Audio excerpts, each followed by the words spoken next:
네, 안녕하세요. 김정호의 경제TV. 오늘은 이 북한 문제, 북한이 과연 베트남처럼 변할 수 있을까? 이 문제에 대해서 말씀을 드리려고 합니다. 결론부터 말씀을 드리면요.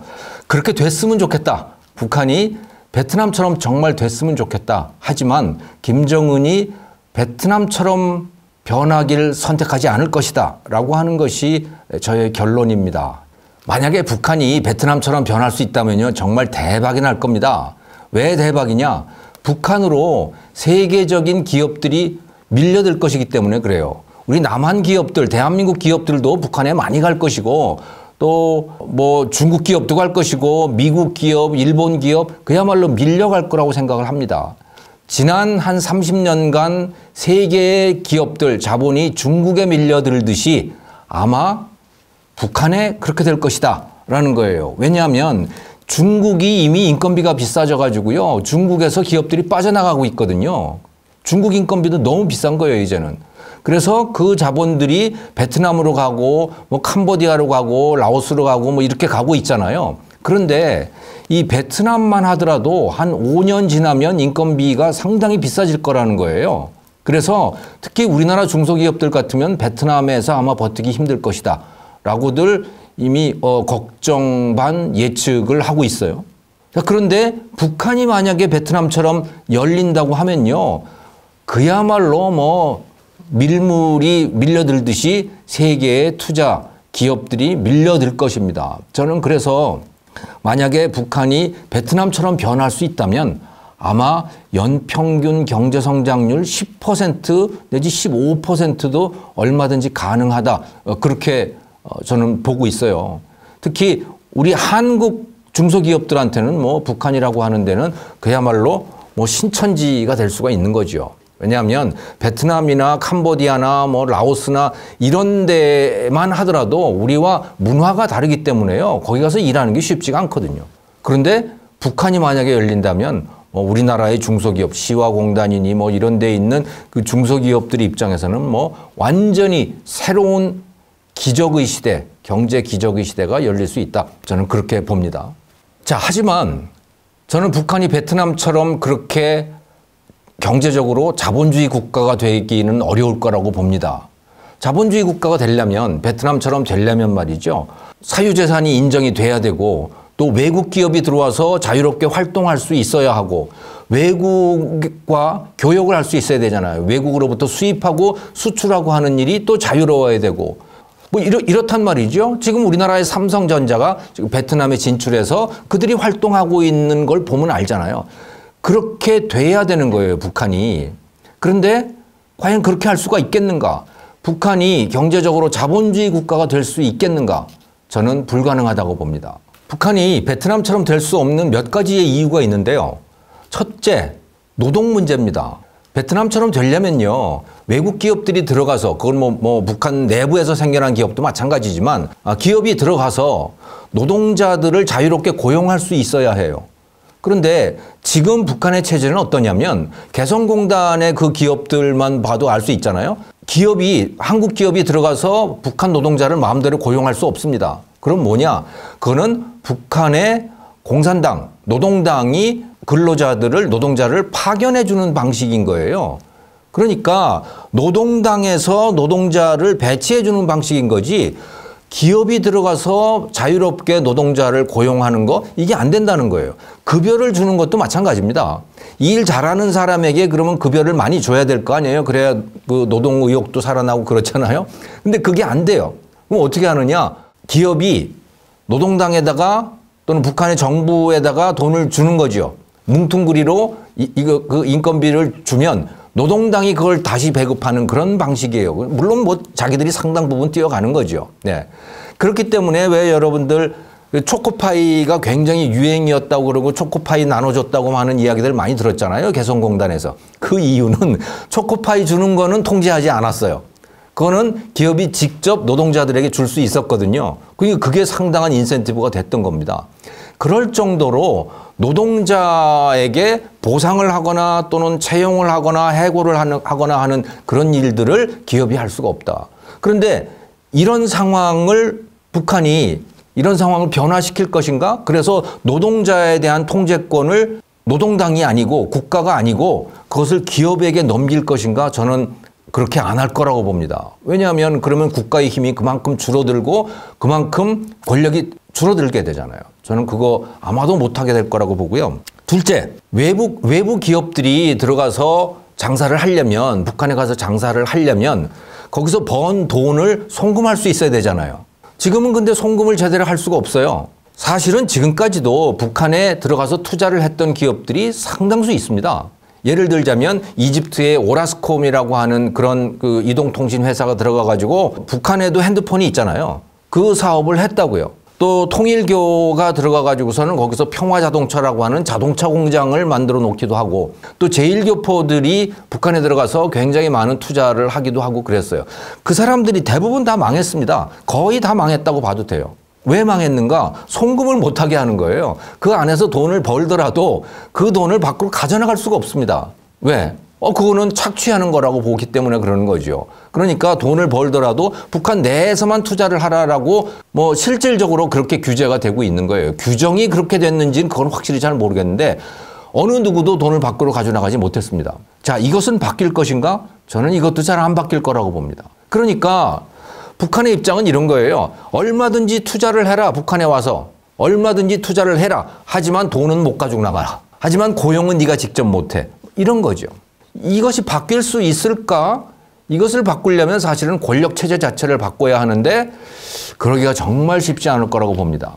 자, 결정적인 더 큰 이유가 있어요. 북한이 바뀌기 힘든 결정적인 이유. 세 번째 이유는 뭐냐면 정치범 수용소 때문에 그렇습니다.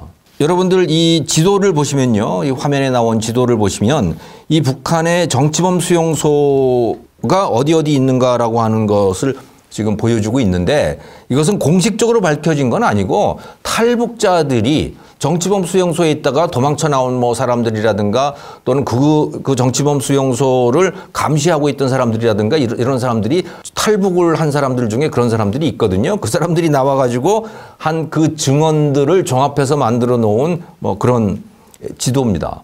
북한의 정치범 수용소들이 군데군데 있는 거예요. 그런데 그 정치범 수용소라고 하는 게 우리나라의 뭐 그 교도소처럼 건물 하나가 아니고요.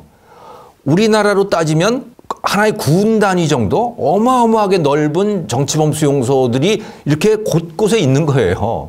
그런데 북한은 이런 정치범 수용소가 다른 외부인들에게 노출되기를 전혀 원치 않고 있는 거죠. 왜? 이것이 만약에 외부인들에게 노출된다면 이것은 국제적으로 당장 큰 문제가 될 것이고 그리고 정치범들을 석방하라라고 하는 국제적인 운동이 일어나게 될 겁니다. 이미 미국에서는 미국 의회가 이 정치범들을 석방하라고 뭐 결의안도 채택하고 그랬잖아요. 이게 이제 국제적인 그런 운동으로 일어날 가능성이 매우 높죠. 자, 그런데 외국 기업들이 들어와 가지고 투자를 하면서 경제 활동을 한다고 베트남처럼 돌아다니게 되잖아요, 사람들이. 베트남은 그렇잖아요. 뭐 아무나 들어와서 아무 데나 다 가도 되거든요. 어디라도 자기가 원한다면 갈 수가 있는 거예요. 그런데 북한은 아무 데나 가게 되면 당장 이 정치범 수용소와 맞닥뜨리게 되는 겁니다. 보여주기 싫은 이 정치범 수용소와 맞닥뜨리게 되는 거죠. 이거는 누구도 원치 않아요. 북한 내부에. 김정은은 절대 원치 않을 것이다. 태영호 공사라고 여러분 아시죠? 영국 주재 공사를 하다가 탈북해가지고 우리나라에 넘어왔잖아요. 이 태영호 공사가 하는 이야기 중에 이 정치범 수용소와 관련된 이야기가 있는데 이분이 이런 얘기를 하는 거예요. 북한은 절대로 핵무기, 그러니까 완전히 검증 가능한 방식으로 비핵화를 한다라고 하는 그걸 받아들일 수 없을 것이다 라고 그분은 이야기를 하는 거예요. 확신에 차서 이야기를 합니다. 왜? 핵무기 때문에 비핵화를 안 한다고? 그 얘기가 아니고 오히려 핵이라고 하는 것은 어디다 감추면 얼마든지 감출 수 있다는 거예요. 지하 어디 벙커 어디에다가. 그런데 그것을 검증한다고 핵무기를 검증한다고 그것을 명분으로 해가지고 북한 곳곳을 만약에 사찰단이 돌아다니게 되면 문제는 핵무기가 아니고 정치범 수용소라는 겁니다. 이게 드러나게 된다는 거예요. 그래서 핵무기 사찰을 북한이 절대로 받아들일 수가 없는데 그것은 핵무기 때문이 아니고 이 정치범 수용소 때문이라고 태영호 공사는 계속해서 확신에 차서 얘기를 하고 있는 거거든요. 자, 사정이 이럴진데 기업인들이 들어와가지고 북한 곳곳을 돌아다니고 무슨 투자를 한다고 뭐 입지를 보고 다니고 하는 일을 할 수 있느냐? 절대로 못 한다는 거예요. 그래서 북한은 베트남처럼 경제 자유화를 할 수가 없다. 또 하나의 큰 이유가 되는 거죠. 마지막으로는 뭐냐? 자, 그렇게 해서 북한 사람들이 다 살만해졌다라고 생각을 해봅시다. 한 10년 정도 지나가지고 북한 사람들의 소득이 한 5,000불 정도 됐어요. 그리고 그렇게 잘 살게 된 이유가 북한에 외국 기업들이 투자해서 기업들이 생기고 그것을 통해서 북한 사람들이 잘 살게 됐다고 생각을 해봅시다. 그러면 결정적인 문제는 뭐냐? 그때가 됐을 때. 이것은 김정은 때문에 잘 사는 게 아니잖아요. 기업들한테 돈을 받게 되는 거 아닙니까? 이거는 그 체제 때문에 살고 있는 사람들, 그 사람들이 한 100만 명이 될지 200만 명이 될지 알 수가 없지만 그 사람들의 입장에서는 이건 받아들일 수 없는 그런 현상인 거죠. 왜? 아, 나 때문에 너희들이 잘 사는 거야? 이렇게 돼야 되는 건데 그게 아니고 각자 알아서 잘 살고 있다. 이렇게 되면 그 체제 유지가 매우 어렵게 되고 그러면 사람들의 북한 주민들의 발언권이 세지게 되고 자연스럽게 정치적인 자유화로 연결이 되는 거예요. 베트남은 이게 가능한 겁니다. 베트남은 가능해. 왜 가능하냐? 호치민 때부터 유일 체제를 지향하지 않았어요. 베트남은 공산당이라고 하더라도 정권이 계속해서 교체가 되잖아요. 그 공산당 안에서. 그러니까 거짓말을 해야 될 이유가 없습니다. 그런데 북한은 김일성, 김정일, 김정은으로 이어지는 그 유일 체제라고요. 그래서 수많은 거짓말들이 있어야 하는 거예요. 그런데 북한 주민들이 잘 살게 됐다. 그리고 김정은에 의지하지 않고도 잘 살게 됐다. 이렇게 되면 그 체제 유지가 정말 어렵다. 그것이 베트남과 북한의 또 하나의 굉장히 큰 차이죠.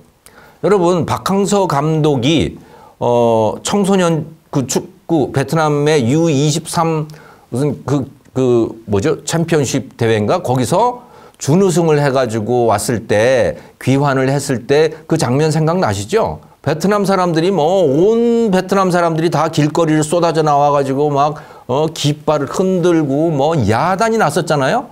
북한에서는 절대로 그런 일이 일어나면 안 되는 겁니다. 그런데 베트남에서는 그 정도의 자유가 허용이 되고 있는 거예요. 그렇기 때문에 기업들도 얼마든지 그 베트남이라고 하는 나라에 가서 투자하고 경제활동하고 수출하고 수입하고 송금하고 하는 일들을 할 수가 있는 거죠. 북한은 현재의 체제가 유지되는 한, 즉 김일성, 김정일, 김정은 유일 체제가 유지되는 한 베트남처럼 그렇게 자유를 허용할 수가 없습니다. 그래서 저는 북한이 베트남처럼 되기가 매우 어렵다 이렇게 봅니다. 결론을 말씀드리겠습니다. 북한이 베트남처럼 됐으면 좋겠어요. 그래서 북한 주민들이 베트남 국민들처럼 그렇게 풍요로워지고 자유로워졌으면 좋겠습니다. 근데 그렇게 되면 김정은 체제는 무너지게 될 거예요. 그래서 현실적으로는 북한이 베트남처럼 되기 힘들 것이다. 그러면 어떻게 될 거냐? 개성공단 같은 게 한 2개, 3개 더 생길 수 있고 또는 금강산 관광지구 같은 거 또는 낮은 선봉지구 같은 게 몇 개 생길 수 있을지는 모르겠지만 그것을 벗어날 수 없을 것이다라는 거죠. 북한 체제 전체가 바뀌는 그런 일은 저는 일어나지 않을 거라고 봐요. 북한 주민들이 나서서 쿠데타를 일으키거나 봉기를 하거나 그렇게 되지 않는 한은 말이죠. 예, 오늘 북한 문제, 북한이 과연 베트남처럼 될 수 있을까? 이 문제에 대해서 말씀드렸습니다. 감사합니다.